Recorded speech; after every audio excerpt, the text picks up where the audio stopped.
We've got barbecue back here. You're all invited. Welcome to the SlooPcast. Still just me. How you doing today, chat?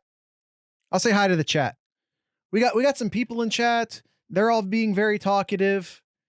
They know because I'm rolling solo that means I'm paying extra attention to the chat. So, the weather's nice. See, that one's for you, Suncard. I mean, it's also for Duncan because he said it. But that's for you, Suncard. A little bit of weather talk off the top, just to say that the weather's nice. I'm not sure what to do with that picture at the moment. We're still not talking about Michigan. This is still an Ohio State centric podcast. Michigan is still at the center of the Big Ten world this week, maybe even the college football world this week. And there's multiple reasons for that. One, it's a huge deal. Two, the slate of games this weekend aren't great. If we're being honest. Bells or Founders? Bells, because Bells is still owned by that's a trick question. Both of these are Michigan breweries. Both of them are excellent. If I have to admit, they're both excellent. But Founders has since been bought out by a large brewery that's not even centered in America, I don't think. And as far as I know, Bell's is still independent. Although independent means Michigan owned. So that kind of goes in. It's a good question. 3:30 is the better window this week. I will say that 3 of the games we're picking for the SlooPicks this week are in fact 3:30 window games. And I think I probably left a fourth 3:30 game on the table that I probably could have picked, except I didn't want to do 4 from one time slot in the SlooPicks. So 2 ranked on ranked plus Florida, Georgia. Yep. All right, let's get started. Oklahoma at Kansas. Oklahoma is a 9.5 point favorite. Kyle sent us his picks. He is picking Oklahoma. So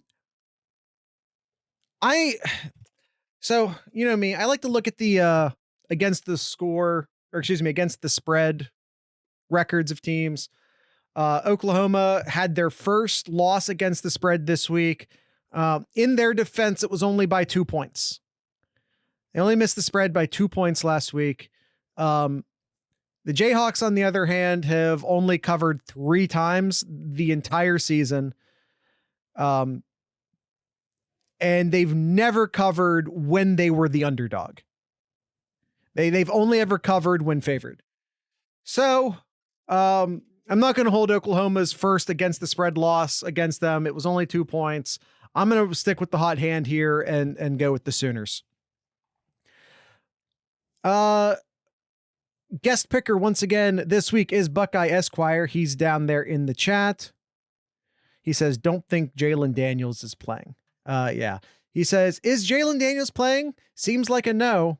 But the Jayhawks are coming off a bye. So maybe there's a little extra juice in there. Oklahoma coming off a spiritual bye following a pretty flat showing against UCF is maybe a little fraudulent, but I think they have enough to get it done. And at least by 10, taking the Sooners here, pick Oklahoma. That's one game down. That is a Oklahoma pick across the board. Next up, we have Clemson going to Raleigh to visit the NC State Wolfpack. Clemson is favored by 10.5. Kyle picks Clemson. Me, once again, looking at the against the spread numbers, Clemson has only covered twice this year. They've only covered twice. So that's a pretty bad indication for Clemson. But then I looked at NC State, and NC State has also only covered twice this year. These are 2 Vegas losers. Like these are some terrible Vegas teams. When in doubt, pick the quarterback. which is not super helpful for this game. So that okay. Clemson. Okay. All right. Here we go. Clemson has won by more than 10 points against a Power 5 team this year, only once, and that was against Syracuse. They had 5 opportunities to beat a Power 5 team by more than 10 points or more this year. They only did it once. Give me the Wolfpack.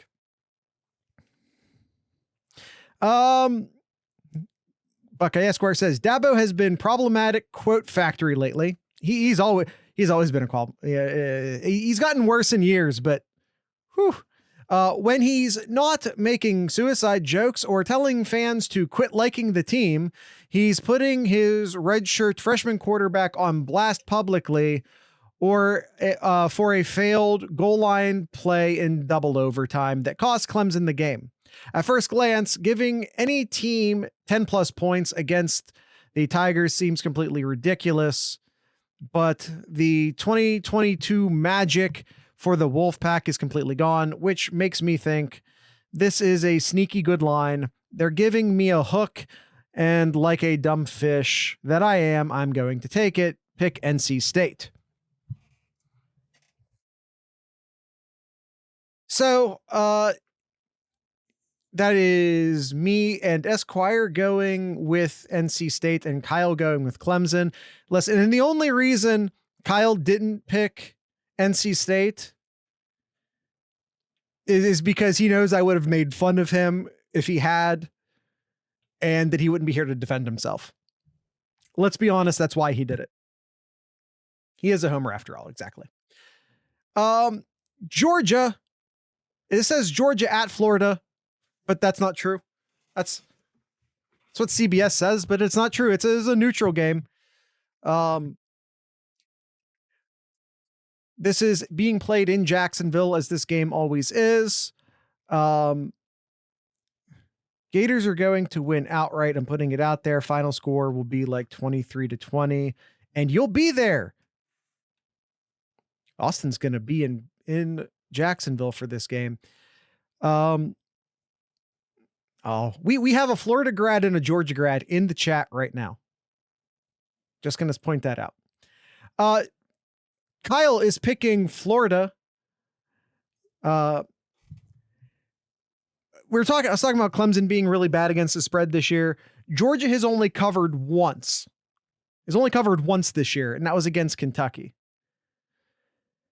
On one hand, like, you could make the argument that Kentucky's the best team that Georgia's played this year, so maybe that's the only game they kind of, they're coming off of 2 national titles. Maybe they just feel like they've actually needed to turn it on against Kentucky because that's the only team they played this year that was ranked. Maybe because Florida's Florida, even if Florida's not very good, maybe, it's still the Florida uniforms. It's still a rivalry. Maybe they actually show up against Florida, and maybe that's the magic sauce for Georgia actually getting a cover. On the other hand, Georgia doesn't have Bowers.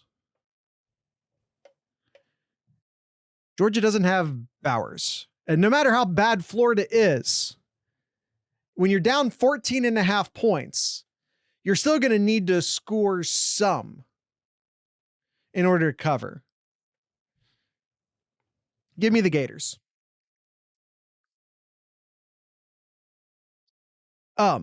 Let's see. Buckeye Esquire says, I already said Kyle picked Florida, right?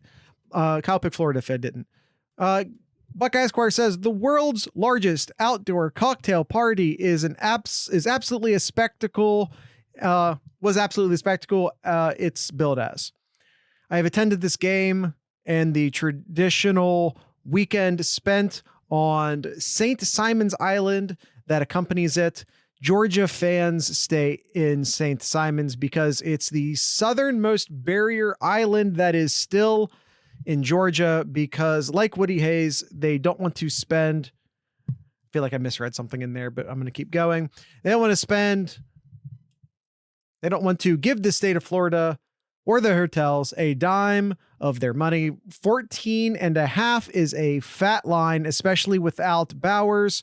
But as the song goes, ain't nothing finer in the land than drunk, obnoxious Georgia fan. Going with the school kind enough to give me a law degree. Go Dogs.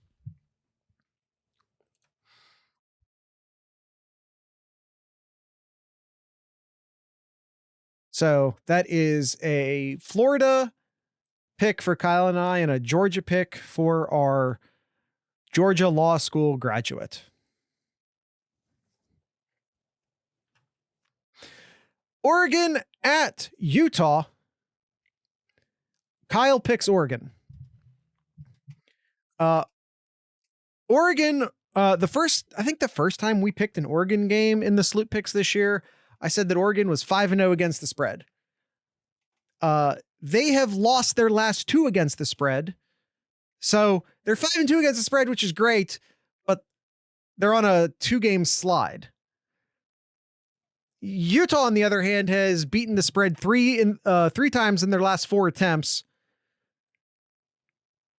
It kind of seems like Oregon responded really poorly to their loss, and that Utah has rallied behind their loss.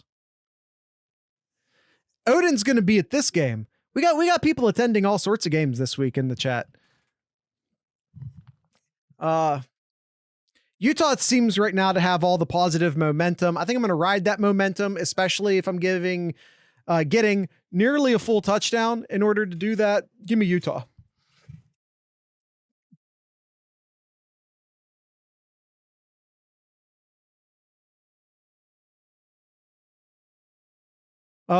Let's see. Next up. Wait a minute.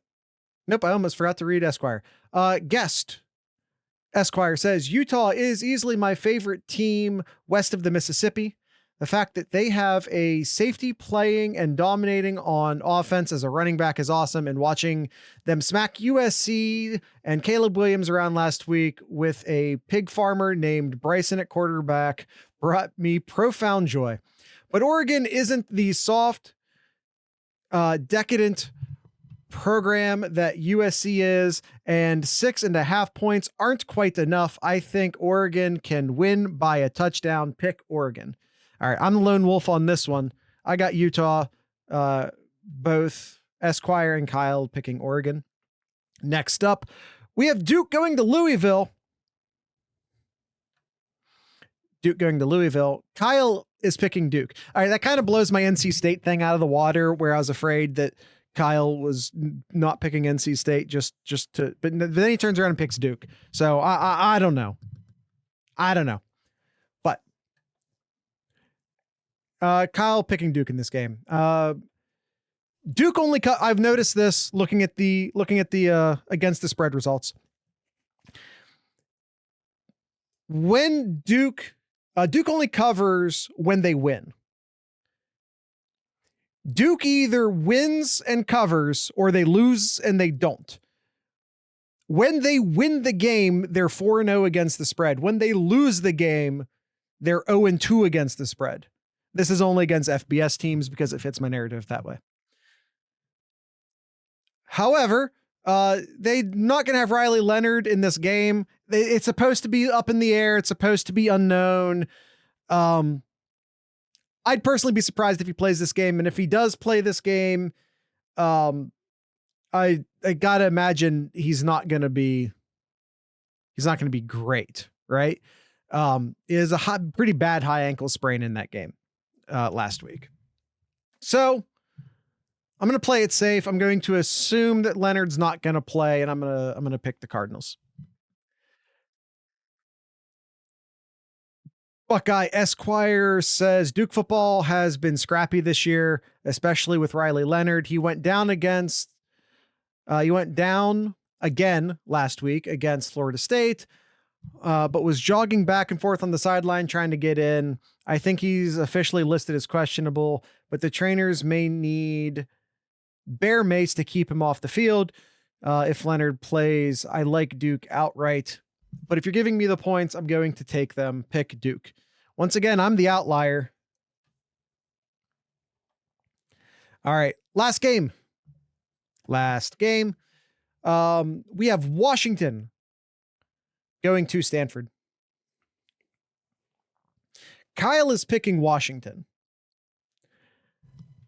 Me, I note that Washington was favored by more than 20 points this year twice. It should be noted, I have been terrible at SlooPicks this year. So have I. So don't worry about it.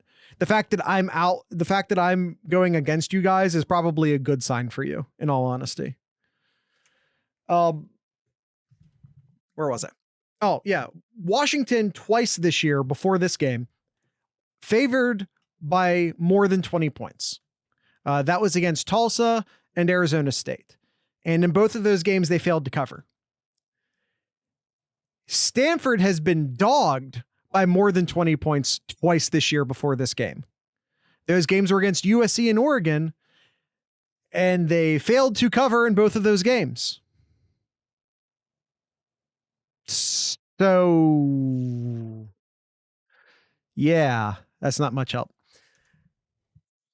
All right. I kind of wanted to go with the quarterback, but the quarterback's kind of tied in because it's already a huge spread.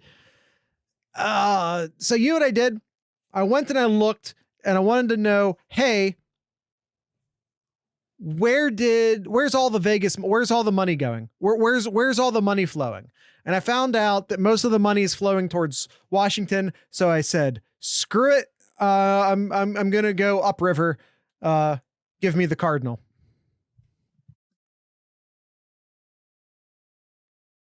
Buckeye Esquire's pick. Washington fell into the Pac-12 version of the Bermuda Triangle last week. They were forced to play a football game in the state of Arizona, where all good teams go to have their crappiest games of the season. Yeah, but those games are against Arizona, not Arizona State, right? Or is there another game I'm not familiar with? It's like playing in the Big Ten West at night. It's just going to be a bad time. USC had a bad time versus Arizona State at first. Yeah, that's true. Yeah, I forgot about that one. After serious performance issues in the desert, Penix returns to the moist climate of the Pacific Northwest, where I expect him to explode for approximately 1 billion yards. No comment. Picking Washington to cover the Redwood size spread. Go Huskies.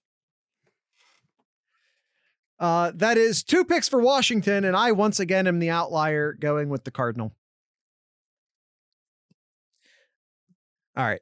Those are 6 of the 7 games we predicted this week. If you want to hear our thoughts on Ohio State going to Wisconsin, then you might want to check out our Thursday episode called Know Your Enemy.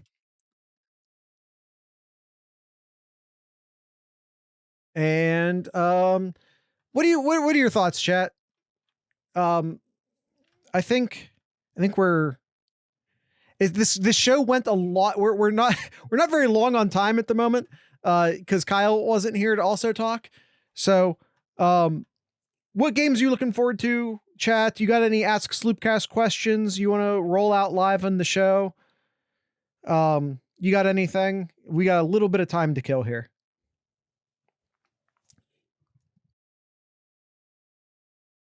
Spikes is typing.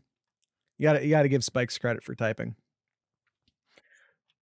I stopped. He stopped typing. All right. All right. I guess we'll just call this a short one then. That's okay. Picking 6 games without Kyle here goes by a little bit quicker than normal, I suppose. Go Bearcats. Go Bearcats. Why not? So, I guess tonight's ending music is Courtney from Work, just like it was on Thursday. If you're thinking, Jared, this is a very short episode of the Sloopcast, I agree. If you want more, go listen to Know Your Enemy. If you already listened to Know Your Enemy, there's a bunch of great podcasts on the Buckeye Huddle network. So check out the Buckeye Huddle Network. We'll be watching a game this weekend in the Discord server. I'm not 100% sure where the voting is. The voting seemed pretty tight between the mid-afternoon window and the evening window. I'm not sure where that's going to end up when it's all said and done. But regardless, we will be watching a set of games together in the Discord server this weekend. So come hang out. Come hang out. We'll watch the game together. It'll be fun. And by the game, I mean a game, because I don't know which. I was playing this goofy game before when Ohio State was going to be on Peacock. Gee, guys, I don't know which game we'll be watching. Wink, wink, nod, nod. But actually, the voting is very tight, and I don't know which games we'll be watching. So just to own that and be completely honest. So yeah, with all that being said, tonight's ending music will be brought to you by Courtney from Work. Courtney from Work's a Columbus-based band. And they're a lot of fun, and you should go see them live, especially. They're a very fun live band, and they're typically playing shows around Columbus, and they're typically not expensive, and you should go. So, there is a non-zero chance Connor Stallions will be joining the Discord. We don't have the camera that shows the sidelines, though. We're stuck to TV angles. So I don't think we will be super helpful, unfortunately, or fortunately for him. So with all that being said, I'd like to encourage everyone to drink local beer, listen to local music, and of course, support your local podcasters. Once again, this is Courtney from Work.